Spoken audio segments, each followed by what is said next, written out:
welcome back to Cowabunga Corner News. And today we bring a very, very special exclusive interview with Greg Cipes, who is the voice of Michelangelo. Yeah. For the brand new Turtle series next year? That's right. Comes out next year, and we're recording now.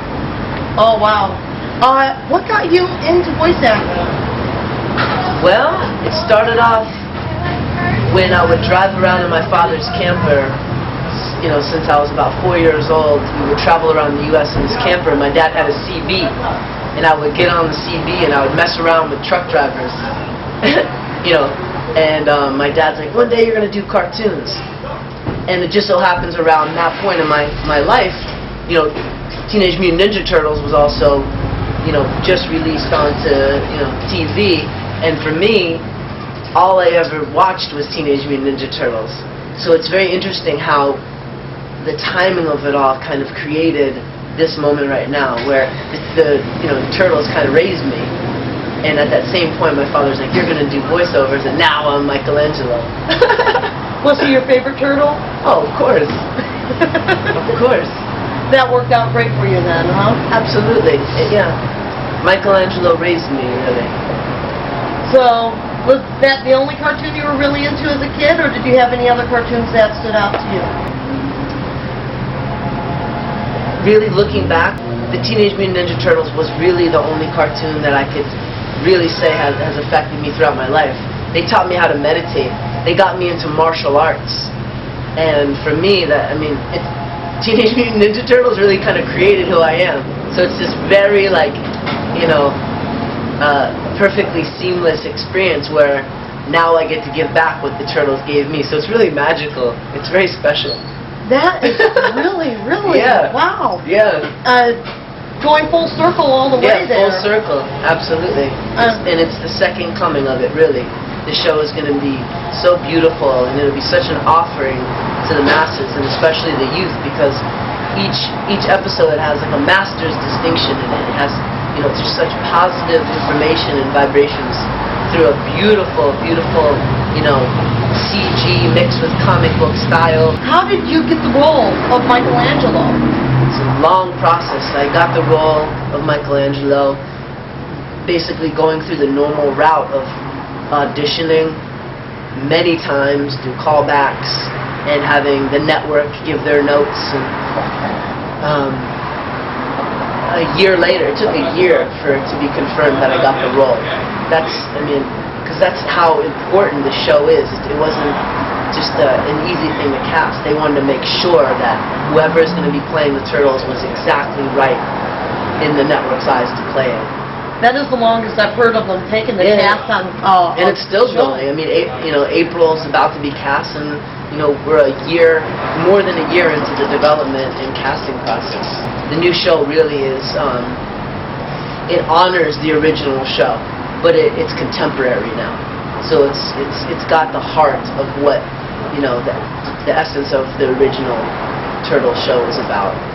And that's what I feel I've been missing ever since that first show.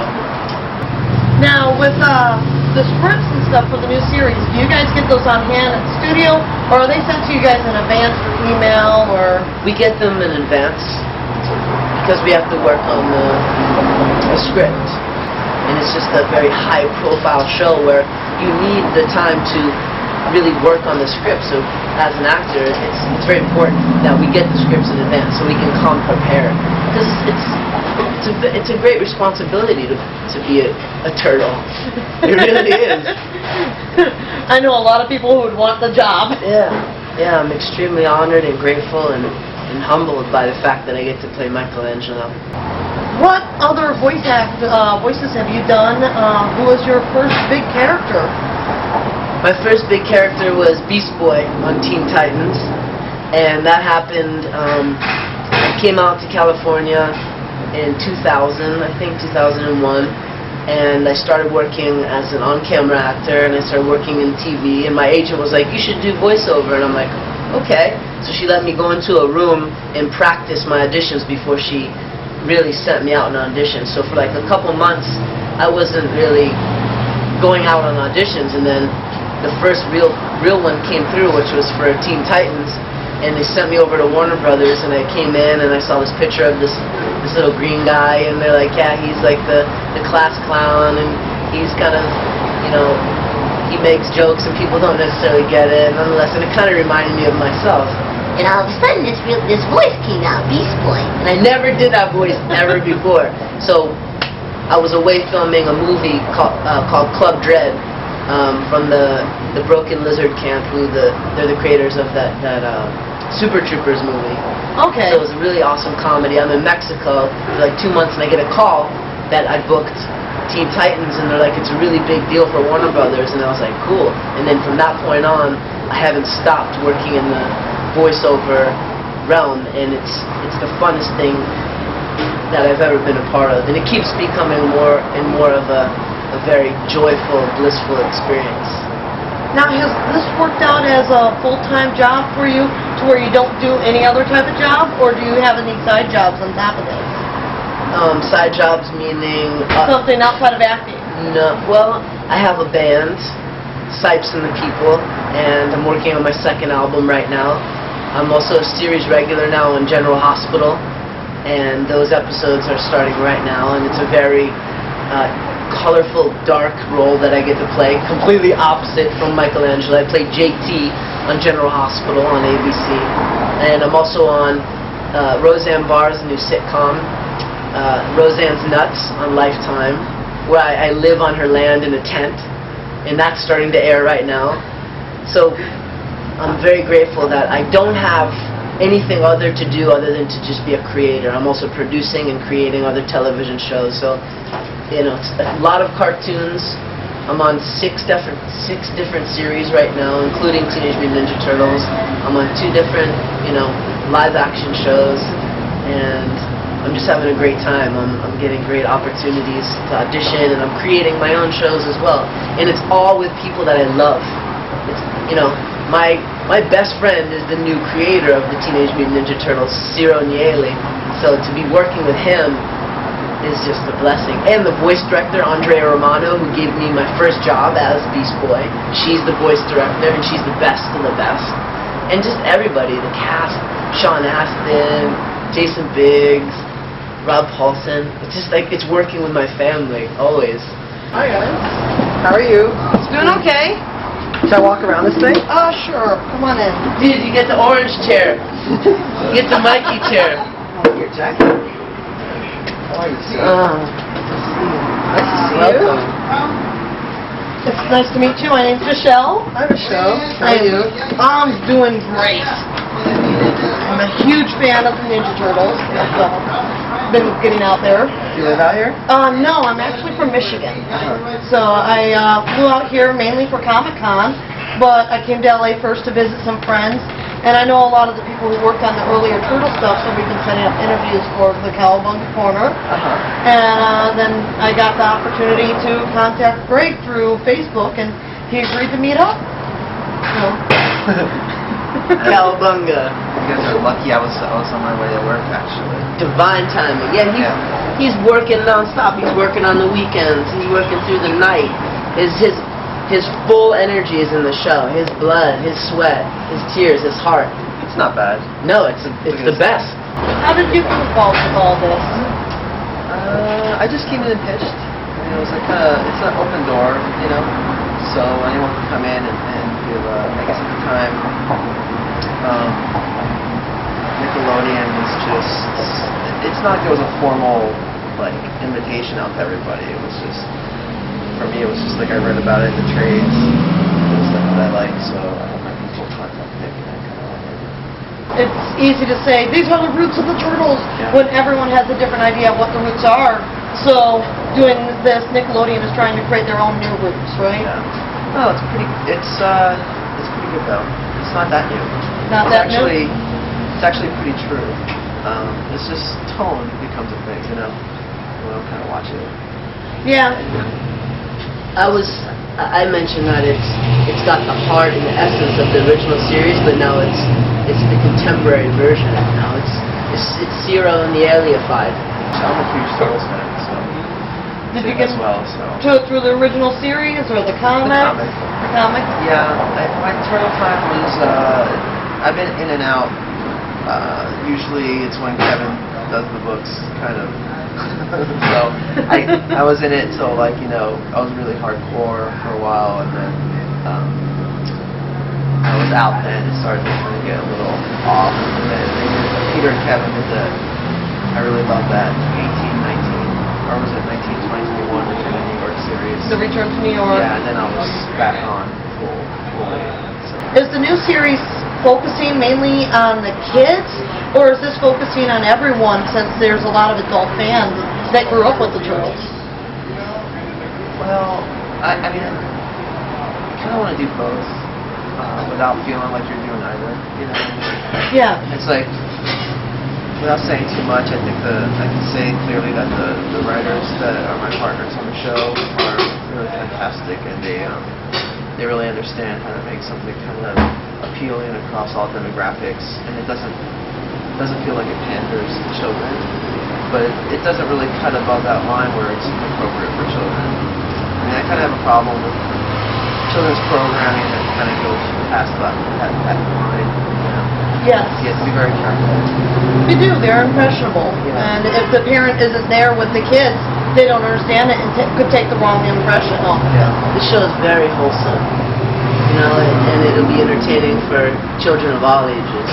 That's one of the things that a lot of fans have been wondering with the new series was where they're going to go, because we thought Nickelodeon would probably go with the kids thing, since we're known for, iCarly and Jimmy Neutron, and we're wondering if this is going to be something more like Wolverine and the X-Men, which was also a Nickelodeon show.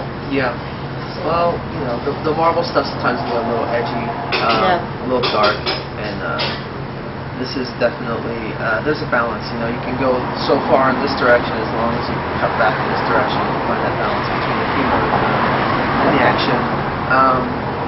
I definitely think it's important to have kind of a sense of, you know, of kind of pathos and stuff like that in fights especially. You know, you want to have that meaning and kind of that sense of consequence. Without that, then it just becomes very clumsy. So, yeah, this series has a lot of lessons to be learned. I mean, kind of the core of the shows are lessons. It's really nice. So I think we really focused on the teenage aspect, which I think has never really been. It's just been there in title more than anything else, but it's never been really hit upon quite deeply enough. They're always kind of just like short men, mutant turtles, you know.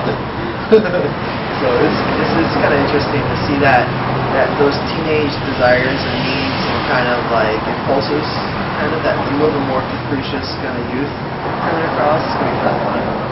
So there's a lot of learning involved.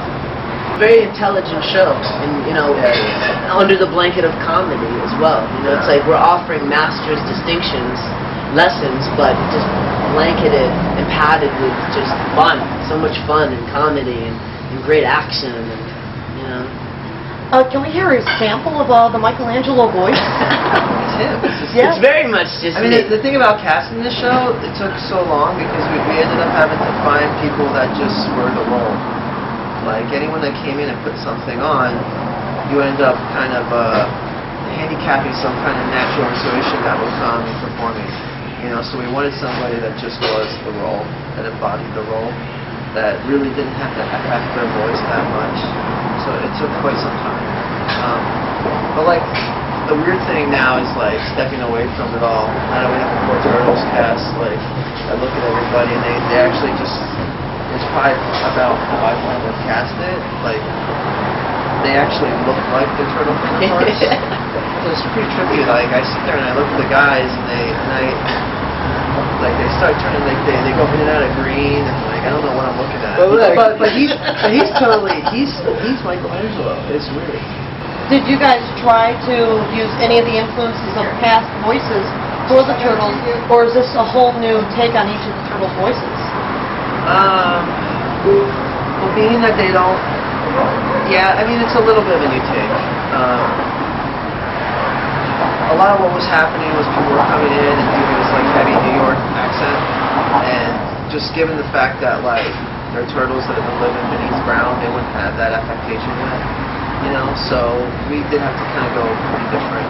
And it was just, I didn't come in with any idea what this was to sound. Like all of us that were involved in the casting, whether it was the writers or myself or the casting directors, we all just kind of tried to like empty our minds and just kind of be in tune when the right voice happened, that we could just kind of key into that, you know. Because I like letting. I'm really into just, I mean, animation is a huge process and no one person's responsible for it, and it's nice to be able to, it's about building. So it's like if you could take one thing and pass it to the next person and they expound upon it, it just gets better. Everyone's fussing. So I really like letting the actors kind of take something and take it to another place that I would never be able to imagine. Now, how long have you guys been working on actually doing the recording for the series that we're going to be seeing next year? Not long. We're only into like our third or fourth show. But I made the pilot I might have recorded that pilot over a year ago. I can't remember. Yeah. I've been doing this for almost 2 years. So you started off right away in 2009 when the buyout happened?